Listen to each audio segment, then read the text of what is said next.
Hey everyone, today I want to describe 4 simple steps you can take to reduce stress and improve your mood because we can all be overwhelmed sometimes. Maybe it's stress from work or from interpersonal things that are going on, but whatever it is, we can feel overwhelmed. It's human and it's normal, and it's important that when we feel overwhelmed and stressed, we take action and we do something about it because ultimately nobody else is going to do that for us. I decided to put together these 4 simple steps because I think sometimes there's so many options for what to do when you're feeling intense anxiety or stress or sadness that you just kind of feel overwhelmed and you're not sure what to do with yourself. So I decided to distill it down to 4 simple things you can do in the moment when you're feeling overwhelmed. I'll honestly say that not one of these steps is pure original thought. I actually pulled them from my experience as a therapist and doing research in psychology, and so I'm really happy to share them with you. I will acknowledge, though, this ultimately is just my opinion, that these 4 are really good steps to take, and that you also need to figure out what works for you to de-stress. We all have our own secret strategies for improving our mood, and so always keep in mind what works for you, because sometimes mood is a very individual thing as well. That being said, let's dive into this.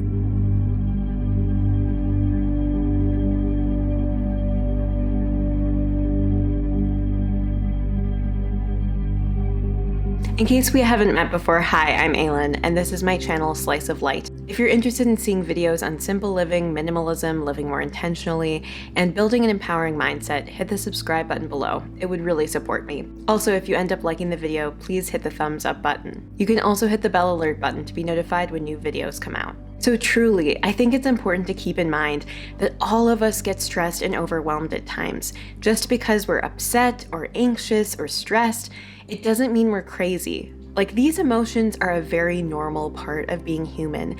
And if we can acknowledge that and accept that, I think we're gonna feel a whole lot better. We don't have to beat ourselves up about the emotions we feel. At the same time, these emotions can be really overwhelming and distressing. And so here are 4 simple steps that I think are really helpful to take when you're feeling that sort of acute sense of stress or sadness or anxiety. So the first step is about acknowledging what you're feeling and really validating the emotions for yourself. So as a part of this, it means actually identifying and naming the emotions that you're experiencing. Some research has supported the idea that actually just identifying what an emotion is can help reduce its intensity. So if you sit down and you say, what am I feeling right now? Is it anxiety? Is it sadness? Is it anger? Is it a combination of these?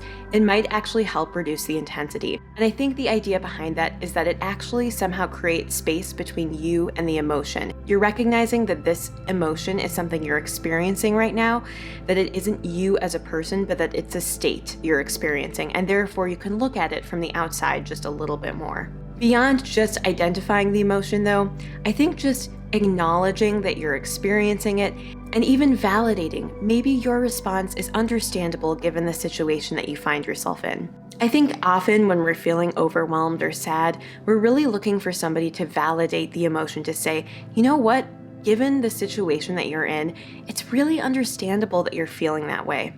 But sometimes we might not have somebody around to do that for us, or maybe when we seek for people to do that, they're not providing that for us. And so if we can find a way to validate ourselves and just acknowledge, you know what, I think there are other people that in the same situation would feel this way. And I'm sure there's somebody out there who, if I told them what I was going through, they would say, wow, that's really difficult. The reality is there's somebody out there that would feel that way if they knew your situation. And so if we can just remind ourselves of that and acknowledge, you know what, I'm going through a tough time. It's understandable that I feel this way. I think doing that can actually help reduce the intensity of the emotion. It's about practicing self-compassion and just being in the emotion for a minute and acknowledging it. Part of this is just giving us a second to process and feel the emotion rather than just trying to totally escape it right away. By being in it, acknowledging it, practicing some self-compassion and validating ourselves, we're able to then process and hopefully move on from the emotion. The second step is pretty straightforward, and I love this one. It's to remind yourself that no feeling is final. No matter how horrible you feel, no matter how sad, how stressed out, how overwhelmed or anxious, in all likelihood, you will not feel that way forever. Think about the last time that you felt really overwhelmed and sad or stressed. Did that last forever, or did you eventually come out of that feeling? It might have taken a while, but eventually things improved. And so when we're feeling that really intense or acute sense of sadness or anxiety, reminding ourselves that this feeling probably won't last forever is a big help in moving on from it. If we can realize, wait, I'm feeling really intense right now, but I'm going to feel better later, we might not feel as bad in that moment. The third step is to think about one positive thing you did in the last week. It can be simple, it can be small. It doesn't have to be some major accomplishment, but think of one thing that you did well, that maybe you feel good about, a sense of accomplishment about, or pride about. For some people, this can be really hard at first, even identifying what it is that you did well, but that's probably even more of a sign that it's time for you to think of something that you've actually done well. And while this is kind of like gratitude, which can also be a good strategy to use, focusing on something that you accomplished that you feel good about can really build your confidence and sense of competence. Even if it's something as simple as complimenting a friend or doing a favor for somebody, there's probably something that you did in the past week that you can feel good about and focus your attention on for a few moments. This is also a useful strategy because at any given moment, our brains can only focus on so much at one time. And so if you're filling it with something positive, a sense of accomplishment, it's likely that some of those negative emotions might naturally reduce a bit.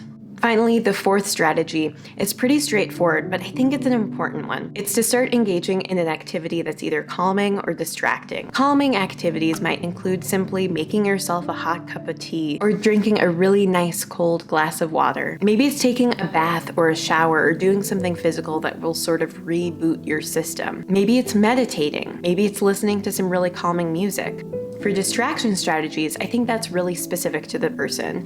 What's something that you enjoy doing that's easy to do right now in that moment? Maybe it's calling a friend, playing a game, listening to some happy music. Maybe it's listening to a podcast or reading a book. Maybe it's doing something artistic or going for a run. The options are endless, but find ways to get your attention and your focus on something else. Or if you're feeling just really upset and activated, finding something that kind of soothes you or calms you in a physical way can be really beneficial. So I know some of these were pretty straightforward, but I think that using these strategies might really help. And always remember to use whatever strategies seem to work best for you. Often it's a lot of trial and error to see what really helps calm me down or reduce my stress when I'm feeling overwhelmed, and paying attention to what actually works and what doesn't, and make a record of it. Just remember anytime you're overwhelmed and stressed that it's human to feel those things and that other people have experienced them as well. You don't have to be alone. I'd also love to hear what strategies you guys use to reduce stress or to improve your mood. Thank you so much for watching, and I hope you have a wonderful rest of your day. Bye.